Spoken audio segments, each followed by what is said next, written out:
Hey everyone, it's John here from Anaheim Ducks, back with another video, and this video is on Claude Giroux and 5 potential trade destinations for him before the deadline. So before I get into it, if you're a new subscriber, welcome, new follower, welcome. Hit that like button, hit that notification bell, and I hope to see you more on the channel. And of course, leave your thoughts in the comments. So just some honorable mentions I want to discuss quickly. Some of the Canadian teams like Edmonton, Calgary, Toronto, and even Ottawa if they want to check in on this in the offseason maybe. If Giroux's a free agent and looking at his options. I know that's kind of been a rumor and Elliot Freeman threw it out there, but we'll talk about Adrian Dater's report here in this video. We'll talk about just my destinations of what I think, but the Canadian teams I just mentioned, they might look into it. I don't know if it's fully realistic, and specifically with Edmonton and Calgary, they just got some guys like Edmonton getting Evander Kane and Calgary getting Tyler Toffoli. So we'll see what happens.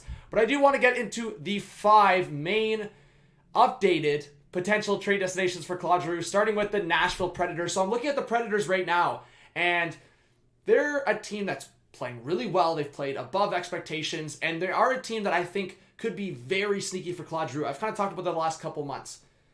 The Boston Bruins. I think the Bruins, with their veteran presence, with what they're looking for, they lost a guy like David Krejci, and coming into this year, they've kind of been seeing what's up for that second line center spot. It's been Charlie Coyle, it's been Eric Hollis. So I do think Giroux, the fact that he can play on the wing and center is huge, and the Bruins could be a team, maybe one of the only Eastern Conference teams that look into Giroux and have a serious chance of getting him.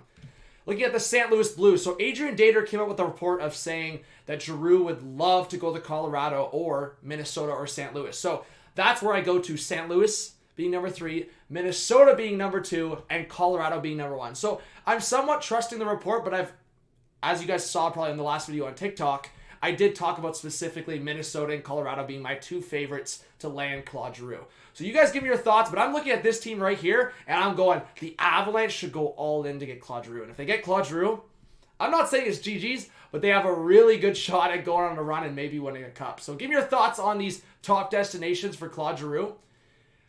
Overall, guys, I think when you look at a guy like Claude Giroux, and I'm going to make other videos talking about the big destinations or the big targets or whatever might go down at the deadline, because I want to talk about the potential storylines and the potential moves we see, and I hope it's a big trade deadline this year. For the Philadelphia Flyers, I don't think Claude Giroux is the only one that might get moved. I wonder what they do with Van Riemsdyk. He's got another year after this at $7 million. I wonder what they do with Travis Konechny. He's under term, but there has been some rumblings. They have some pending UFAs on defense in Justin Braun, Rasmus Ristolainen. So a few of their defense are pending UFAs. They do not have term with these guys. Do they trade Martin Jones, get an asset there? So to me, the Flyers have 4 or 5 guys, and I'll probably make a separate video on this that could get dealt. But you give me your thoughts on Claude Giroux. I do think Giroux, in my opinion, will probably fetch a first-round pick and potentially another high pick.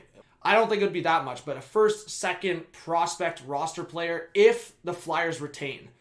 I think if there's a scenario where the Flyers take back a contract instead, then it would be a scenario that it could be a first, a prospect, and then maybe a roster player. So if I could look at the Avalanche, this is my mock trade, and it's not maybe exactly how it is, but in terms of the 3 pieces, I could see it being a first-round pick from Colorado. But again, they traded their first for Kemper, so it would have to be the following first if it is a first.